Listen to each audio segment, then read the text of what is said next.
Seja muito bem-vindo, seja muito bem-vinda ao Radar aqui na TV, no canal 26 da NET Mogi das Cruzes ou no marilei.com.br. No programa de hoje nós vamos ver um desabafo de uma mãe que perdeu uma filha, vítima de depressão. Uma filha muito querida, a única filha de um casal, a Ana Rosa Augusto, que vai estar comigo hoje, e o César, o marido dela. Daqui a pouco você vai entender o luto que se transformou numa luta, num desabafo dessa mãe muito querida aqui em Mogi das Cruzes. Daqui a pouquinho também a bronca da semana, que hoje vai para Suzano. E já já, você em destaque aqui no Radar. E agora vamos para o Radar em Alta. No Radar em Alta de hoje, eu quero trazer a inauguração do Centro Cultural de Mogi das Cruzes, que aconteceu depois de muitos anos de batalha, de muitas pessoas que são ligadas às artes plásticas, às artes circenses, à música e também à história dessa cidade de Mogi das Cruzes. A inauguração do Centro Cultural, sabe desde quando que a gente fala disso? 1932, segundo o historiador Mário Sérgio de Moraes, em seu livro A Nova História de Mogi. Desde 1932 a gente fala da importância de um centro cultural para a cidade. E naquele prédio antigo da Telefônica, hoje prédio da Vivo, que agora é da Prefeitura de Mogi, foi inaugurado o Centro Cultural, que promete ser um local realmente de arte, exposição, música e muito mais. Fica então o Radar em Alta, essa semana, vai para o Centro Cultural de Mogi das Cruzes. Você está convidado para conhecer bem no centro da cidade, você com certeza vai adorar. Esse é o Radar em Alta de hoje.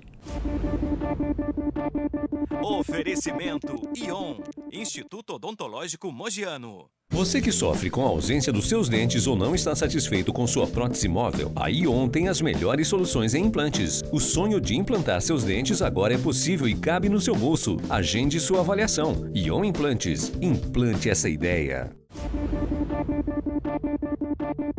E a minha entrevistada de hoje, a Ana Rosa Augusto, ela que é uma mulher de eventos, uma mulher firme, forte, bonitona, mas que junto com o marido dela passou por um drama de uma filha, perderam uma filha, a Ana Luísa, que eu conheço desde criança, e que hoje a Ana Rosa, na verdade, eu não trouxe ela aqui para chorar, para fazer drama, nada disso.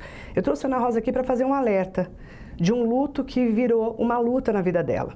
Na verdade, ela vai contar a história da Ana Luísa, a filha dela, que infelizmente se automutilava, foi vítima de depressão, de abuso sexual e acabou, infelizmente, se suicidando.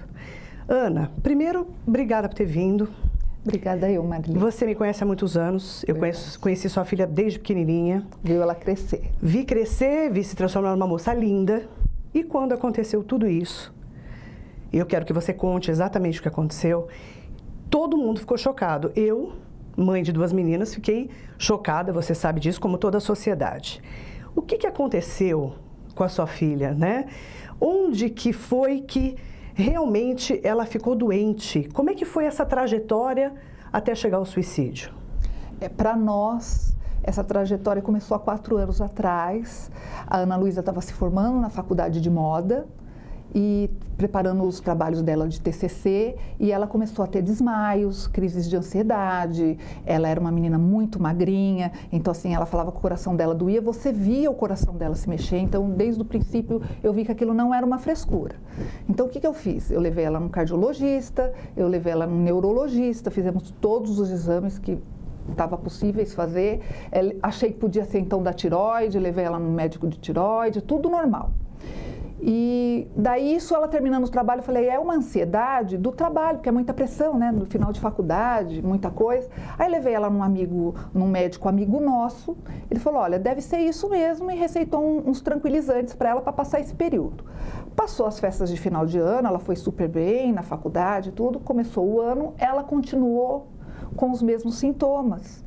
E daí a própria neurologista na época, que conhece também ela desde pequena, falou, olha, leva ela num psicólogo, deve ser alguma coisa psicológica. E daí foi quando eu fui atrás de um psiquiatra, não sei se você se recorda, mas eu liguei para você, você me indicou um ótimo psiquiatra, por sinal, levei ela começou a fazer alguns tratamentos, ele também a princípio, porque ela não se abria, achava que era ansiedade, né? Uma depressão, mas uma coisa mais leve, uma ansiedade. Logo em seguida ela começou a se automutilar, também, e não era uma automutilação de risquinhos, não. Eram cortes que precisava de levar ponto, uma coisa bem profunda. No braço e na perna? No braço, vários mais leves, mas na perna era bem profundo. Até esse ano ela ia passar por um cirurgião plástico para poder, pelo menos, amenizar as cicatrizes. E né? quando você percebia, já tinha feito? Já tinha feito, porque ela não falava. E começou a tomar os medicamentos do psiquiatra, mas tanto o psiquiatra como o psicólogo, o próprio paciente tem que se identificar. E ela sentia a necessidade de fazer uma terapia. Então, ela passou por vários psicólogos, mas ia em 1, 2, 3 sessões, daí ela virava e falava, mãe, não é esse, não estou gostando. E a gente foi trocando, mas vendo que os medicamentos não estavam fazendo efeito, até que nós chegamos na última psicóloga dela, que ela ficou um período quase 2 anos, nesses últimos 2 anos. E com essa psicóloga, ela gostou, ela ia uma vez por semana, dependendo da semana, se ela estava numa crise mais crítica, ela ia 2 vezes por semana, 3 vezes por semana, e ela indicou um psiquiatra, que daí os dois começaram a fazer um trabalho em conjunto.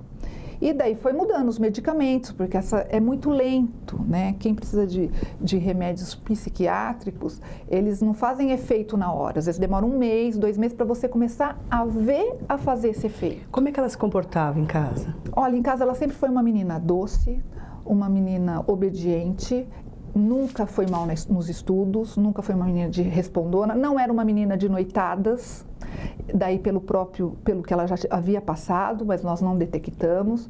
E no final do ano passado, a pedido da Ana Luísa, a psicóloga me chamou para contar o que havia acontecido, porque daí ela se abriu com a psicóloga. Sentiu confiança de falar do passado. Exatamente, que aos 10 anos de idade ela passou por um abuso sexual infantil dentro do colégio particular. Onde ela estudava e nunca contou para ninguém. Nunca contou. E daí... Você nunca percebeu, óbvio. Não percebi porque, assim, sempre foi bem na escola, sempre os amiguinhos dela permaneciam mesmo, ela não mudou o comportamento dela. Mas aí, fazendo uma retrospectiva, eu recordo que ela teve uma mudança, sim, nessa época. Nas vestimentas, ela começou a se vestir igual homem. Ela se vestia só com roupas escuras. Foi a única coisa que realmente, depois ela falou pra mim, que um amiguinho ainda indicou ela se vestir desse jeito, que menino não gosta de menina que se veste como menino. Chegou até o ponto, na época, de eu falei, será que ela tem alguma tendência homossexual? Mas daí eu falei, bom, vamos ver o que vai acontecer. Ela estava numa pré-adolescência, 10 anos. Que eu, como mãe, como leiga, achei que aquilo era normal, típico da adolescência, mudar hábitos, né? Filha única, a gente veste igual uma princesinha, que é toda... Mas, e linda ela. Exatamente. Linda. Então, mas não era... Depois ela voltou, depois nos 17 anos, ela já voltou a se vestir como menina. Como meninas, e a gente viu que... Não tinha nada a ver com homossexualismo. Não tinha nada a ver com homossexualismo, e o temperamento dela sempre o mesmo. Quem convive com ela, aquele jeitinho que ela era socialmente, era o que ela era dentro de casa. Doce. Então, para mim como mãe, para o César como pai, nós não identificamos nada. Eu realmente fiquei chocada quando a psicóloga contou, e não foi uma coisa que foi uma vez só. Contou na frente dela? Não, ela não quis estar junto, permitiu a psicóloga falar o que eu perguntasse. Só para você? Só para mim. Pai não. O César não quis ir nessa sessão. A gente sabia que era alguma coisa, o César não preferiu ir. Eu acho que a mulher nessas horas enfrenta certas coisas melhor. Eu também não quis entrar em detalhes. O que a psicóloga te contou? A única coisa foi que foi dentro da escola, ela tinha 10 anos, e a Ana Luísa era adiantada nos estudos. Então, com 10 anos, ela já estava no ginásio. E daí, a hora do intervalo, era junto com os meninos, com as crianças, os adolescentes do colegial. Então, era um menino de 16 anos, e ele foi um período de 6 meses que ela passou por abuso. E realmente fez sexo com ela? Teve o ato. A penetração. Todas as formas que você pode imaginar. Sabe? Meu Deus. E daí quando voltou às aulas, ele já não estava mais na escola. Então, para ela foi um alívio e ela voltou a ter uma vidinha normal. Eu acredito, pelo que tudo que a gente passou e acompanhou, ela guardou e segurou aquilo. No final da faculdade, eu não sei por qual motivo, foi a hora que ela explodiu. Então, foi esses últimos 4 anos de vida dela, que quando veio a depressão dela, veio tudo muito intenso, né? A gente corria com médicos, ela também estava com uma terapeuta, tomando florais, fazendo reiki, que fazia muito bem para ela, né? Mas que infelizmente ela não aguentava. Ela virava para mim, tinha dia que ela virava para mim e falava assim, mãe, eu não aguento mais. As 2 últimas semanas ela dormia comigo, porque ela não dormia, ela tinha pesadelos, aquilo vinha na mente dela o tempo inteiro. Então, assim, o remédio, ele pode dar uma entorpecida, ele pode dar uma aliviada. Ela estava tomando até uma injeção que é importada, uma vez por mês, que ela tinha que ir para São Paulo tomar. E, assim, tudo que tinha de mais moderno, realmente, graças a Deus, a gente teve oportunidade de proporcionar para ela. Nós vamos parar aqui para dar um intervalinho. Depois do intervalo, a gente vai falar mais sobre a depressão. E um alerta para as mães e para os pais que estão ouvindo hoje a Ana Rosa. É um depoimento difícil de falar, mas é um alerta para você. Depois do intervalo a gente volta. Não saia daí. Para as mães que precisam trabalhar, nós implantamos a educação em período integral. Para os professores, nós oferecemos valorização profissional. Para o talento de nossos filhos, nós investimos em aulas de arte e atividades culturais. Para que todos possam estudar, nós garantimos o transporte para alunos da zona rural. Para que nossas crianças sonhem alto, nós abrimos as portas do conhecimento. Nos últimos anos, a Prefeitura realizou o maior programa da história da educação de Mogi, levando escola em tempo integral para 21.500 crianças. Ao todo, 140 unidades educacionais já oferecem esse tipo de atenção. E os 42 mil alunos da rede recebem merenda balanceada, acompanhamento médico e kit de material escolar completo. Mogi, educação que dá orgulho e muito futuro. Avança Mogi, trabalho, modernização, qualidade de vida. Prefeitura de Mogi das Cruzes. Um ouvinte da Rádio Metropolitana mandou para a gente fotos para o Radar Noticioso que eu trouxe em destaque na semana passada em Você no Radar, aqui no nosso programa. Essa ouvinte pediu para não ser identificada, trazendo fotos, inclusive, repercutindo os alunos que estão pulando o muro de uma escola estadual da Goberto José Machado, na Rua Aleixo Costa, 348, no Jardim Bela Vista, em César de Souza, em Mogi das Cruzes. A direção da Escola Estadual da Goberto José Machado esclarece que a unidade é um equipamento público aberto aos alunos, pais, professores e à comunidade escolar, que é incentivada a utilizá-lo seguindo normas e orientações definidas pela rede estadual de ensino. Para o controle nos horários de fluxo de estudantes, a unidade conta com 8 agentes de organização escolar que, entre outras funções, coordenam a entrada e saída. Foi um desses profissionais que percebeu a movimentação nessa mesma data citada pelo ouvinte e solicitou que os adolescentes se retirassem da escola. A escola trabalha ainda em parceria com a Polícia Militar, através da ronda escolar que foi acionada. A escola conta ainda com o programa Escola da Família, que abre a unidade aos finais de semana para atividades educacionais e de lazer. Claro que a gente também não tem como controlar a vida de todo mundo, né? Fica também um alerta para os pais e para as mães desses adolescentes que andam pulando o muro para fugir da escola.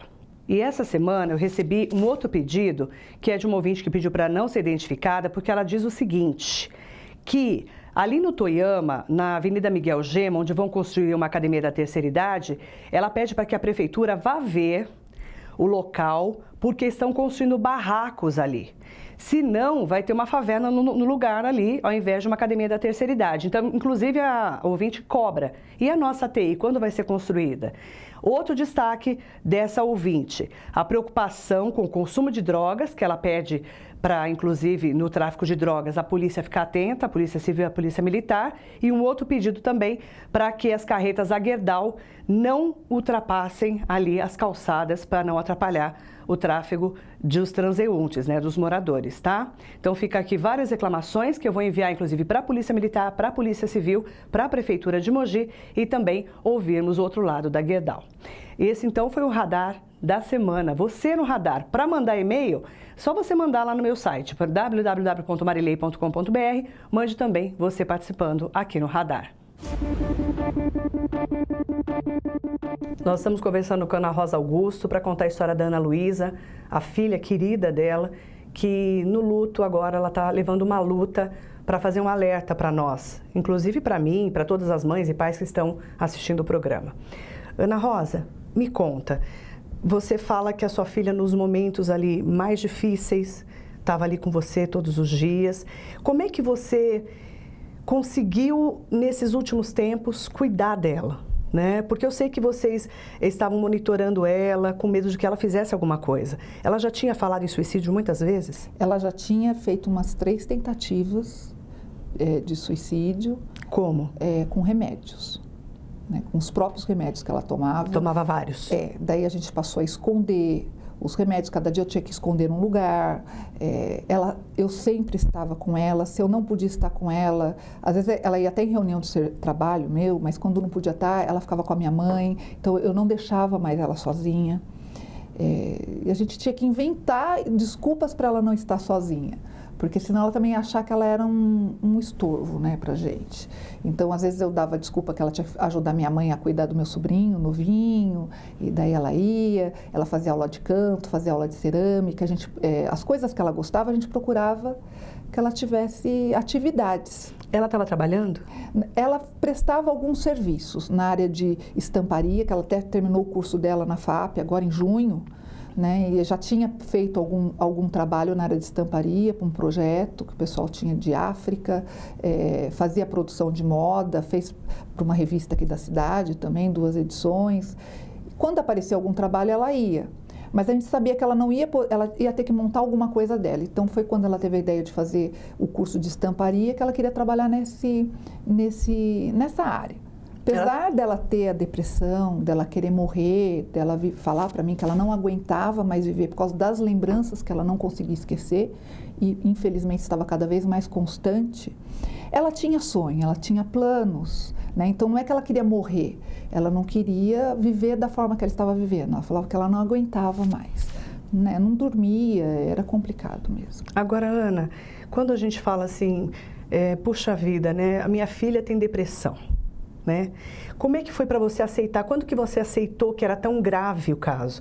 Faz pouco tempo? Não, desde o começo. Você já viu que era grave? Porque eu imaginava que era uma doença física, né? Pelos sintomas que ela tinha. Daí, quando a gente chegou a detectar que era depressão, eu vi que a depressão realmente atrapalhava o físico, porque ela desmaiava, ela tinha dores.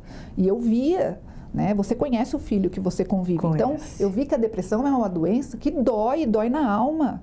Eu sempre levei a sério. Agora é complicado, porque tinha dias que ela passava de cama, não comia, sabe, ficava jogada na cama 3, 4 dias. Isso é duro para você como pai, como mãe, né? Ver aquela pessoa que tem uma vida toda pela frente, eu ficava imaginando como que vai ser a vida dela. Ela tinha um namorado nesses 4 anos, um maravilhoso que acompanhou, uma pessoa que entendia, que dava maior força, que era meu cúmplice. Porque às vezes ela disfarçava muito bem, ela aprendeu a disfarçar a dor dela. Ele escondeu da gente por mais de 10 anos que ela passou pelo abuso. Então, assim, ela sabia disfarçar também a tristeza dela. Então, eu achava que ela estava bem, ele me mandava mensagem sem ela saber, olha, hoje ela não está bem, fica mais de olho, porque a gente sabia que ela podia se cortar nesse dia. Então, chegou ao ponto de eu entrar, ela ia tomar banho, eu entrava com ela no banho. Ela ia no banheiro, eu ficava com ela no banheiro. Ela se cortava com o quê? Com estilete. Estilete. Com estilete. Vocês começaram a esconder tudo? A gente escondia, mas assim, eu sempre falo isso até na área de eventos, a gente nunca subestima a capacidade de um adolescente ou de um jovem, né? Uhum. E a mesma coisa com quem abusou dela. Eu poderia culpar a escola, poderia culpar, mas hoje, principalmente depois de receber tantos relatos de pessoas que eu conheço que passaram pela mesma situação da Ana Luísa de abuso, o predador, ele sabe a vítima que ele escolhe, ele entra na cabeça dela e ele sabe aonde ele está. Ele sabe esconder também, ele é muito inteligente. Então, não adianta falar, a diretora não viu. Eu que sou mãe, não detectei que ela estava com esse problema. Né? E eu vejo hoje que tem pais e irmãos que abusam da filha, da criança que está lá dentro de casa e a mãe não vê, e não é que ela está sendo omissa, ela não vê mesmo, porque eles são muito inteligentes. E a criança, a vítima, ela se sente culpada, ela sempre vai esconder, ela vai se calar, ela vai achar que toda a culpa do que aconteceu é dela, mesmo tendo 3 anos de idade, 4 anos de idade. É complicado. Quando a gente então vê a Xuxa falando disso, fica mais fácil entender. Talvez é fácil julgar quando a gente está do lado de fora. Quando convive como eu vivi, eu não vou poder julgar as pessoas que estiveram ao redor, falar é culpa desse, é culpa daquele. É culpa do predador, sim, apenas. Você já pensou em tentar levantar quem fez isso com a sua filha? Ela não revelou, ela não lembra do nome dele, ela lembra da cara dele, mas ela não lembra. Ele ficou, acredito que 1 ano na escola apenas, né? O abuso foi durante 6 meses, mas ele ficou naquele ano como aluno da escola. Como é que foi, eu sei que é difícil fazer uma pergunta como essa, mas assim, como é que você recebeu essa notícia dela se suicidar? Como é que foi isso para você, Ana? A gente sabia que isso podia acontecer a qualquer minuto, tanto que a gente monitorava ela. No dia eu deixei, minha mãe mora num condomínio, Eu deixei ela no condomínio, fui trabalhar. Eu esperei ela entrar, porque eu não deixava. Esperei o portão bater e depois, pelas filmagens do condomínio, a gente sabe que ela entrou, ela sentou no hall e daí foi quando ela mandou as mensagens, porque ela mandou uma mensagem para mim, para a psicóloga dela e para o namorado, e esperou uns 15 minutos, porque ela esperou eu sair com o carro, para poder sair. Lógico, ela é maior de idade, o porteiro também não tinha conhecimento, não ia proibir ela de sair. E foi tudo muito rápido, porque tudo aconteceu muito rápido. E aí foi quando ela... Quando falaram que ela não estava na minha mãe, é estranho, né? Eu lembro que eu estava no meio do trabalho, só virei para minha sócia e falei, olha, eu vou ter que sair, que a minha filha sumiu, e ela nunca havia feito isso. E ela deixou uma mensagem para a psicóloga, também nunca tinha deixado mensagem de suicídio para a gente. Então eu sabia que era muito sério, mas eu fui envolvida por uma paz naquele momento, que logo em seguida eu ficava assim, como que eu estou me sentindo nessa paz? Eu não me conformava, porque o dia que ela estava passando mal, às vezes de madrugada, eu acordava de madrugada passando mal também. Eu sabia que ela não estava bem naquele dia, né? Eu acho que essa ligação de mãe e filho, e daí eu entendi que foi a paz que ela achou, sabe? A hora que eu fiquei sabendo, ela já estava na paz dela. Foi a forma que ela encontrou, porque... É o que eu falei e é o que eu falo. É duro perder minha filha, é difícil, está sendo difícil, vai ser difícil por muito tempo, é uma perda irreparável, mas também foi muito difícil ver ela sofrer nesses 4 anos, porque eu vi que é um sofrimento duro. Você querer fazer de tudo, mas você não tem como apaziguar aquele sofrimento. Tem quem supere? Tem, eu conheço pessoas, convivo com pessoas que passaram por coisas, ao meu ver, até pior do que a Ana Luísa, e que casaram, têm filhos, conseguem levar uma vida mais ou menos bem. Mas ela não conseguiu superar. A dor de cada um é de cada um. Qual que é a mensagem que você deixa para o nosso telespectador? A mensagem não é de alardear, é de alertar os pais, principalmente pelas centenas de mensagens que eu tenho recebido de outras vítimas. O abuso sexual está em todo lugar, sim. Está do nosso lado, sim. Não é de classe mais privilegiada, nem mesmo menos privilegiada. E a depressão é algo sério, é como um câncer. E assim como o câncer, a pessoa pode ser vítima e morrer ou não da depressão. Obrigada, Ana. Obrigada a eu, Marilene. Fica aí o depoimento da Ana Rosa, mandar um beijo para o César, o marido dela, que a Ana Luísa esteja em paz com Deus, que a gente crê nisso, eu né? creio, tenho fé. Amém. E agora nós vamos para a bronca da semana. A bronca da semana vai para Suzano. Eu recebi pedido de 2 ouvintes da cidade de Suzano, falando do mesmo assunto na Rádio Metropolitana, e pediram para eu trazer também aqui para o Radar na TV. Os moradores do condomínio residencial Palmares, no Parque Marengo, em Suzano, estão preocupados com a realização de uma feira do rolo. As atividades acontecem em frente ao residencial todos os domingos e, segundo os moradores, as calçadas ficam intransitáveis, com a permanência de artigos para venda como bicicletas, aparelhos de som, barraca de roupa, de sapato e muito mais bugigangas. Idosos e pessoas com cadeiras de rodas ficam impedidos de usar calçadas livremente, e os moradores também dizem que a estrada fica com muito lixo ao final da feira. Uma ouvinte que preferiu não ser identificada por medo de represálias disse que os moradores já reclamaram na Prefeitura de Suzano, mas até agora não houve fiscalização no local. O ano passado a gente apelamos para várias secretarias, aí o vereador Ari conseguiu suspender a feira do rolo, né? Deu até aviso breve para eles. Aí em novembro conseguiu suspender a feira do rolo. Aí resultado, quando foi agora em fevereiro, ela voltou, mas voltou com toda a força, sabe? E você precisa ver o absurdo, eles vendem, a maioria, tudo roubado, né? Essa ouvinte, que falou na Rádio Metropolitana, relata também que são vários artigos vendidos nessa feira do rolo. Muitos deles impedem a passagem de pedestres pelas calçadas do bairro. Eles vendem de unha encravada a fio de cabelo de careca, sabe? Então é um absurdo, eles penduram as coisas no nosso muro do condomínio, o condomínio tem 3 cadeirantes, sabe? E eles ficam impedidos de passar na calçada, de ir até a farmácia, o supermercado, é uma coisa horrível, sem contar o lixo que eles deixam. No outro dia, o coitado do zelador é que tem que varrer tudo aquilo. E ela diz também que os moradores do condomínio Palmares, no Parque Marengo, em Suzano, já formalizaram várias denúncias para a Prefeitura de Suzano. Desde julho, as denúncias são feitas na ouvidoria municipal, mas até agora ninguém resolveu nada. Desde julho que a gente está fazendo isso. Para fiscalização, eu já cobrei a fiscalização, já denunciamos na delegacia, a delegacia disse para nós que precisa de uma parceria com a prefeitura. Eu cobrei da fiscalização, eles disseram que eles estão conversando para poder vir com os policiais, sabe? Eu falei, que é isso? É um absurdo, é um absurdo. Agora eles estão fazendo a sujeira dos dois lados da calçada. Inclusive, um outro morador que já tinha ouvido essa moradora falar comigo na Rádio Metropolitana pediu para que eu falasse aqui na TV que onde ocorre essa tal Feira do Rolo, existe também essa preocupação de todos os moradores e pedem para que a gente fale aqui na TV que a Prefeitura de Suzano precisa tomar providências.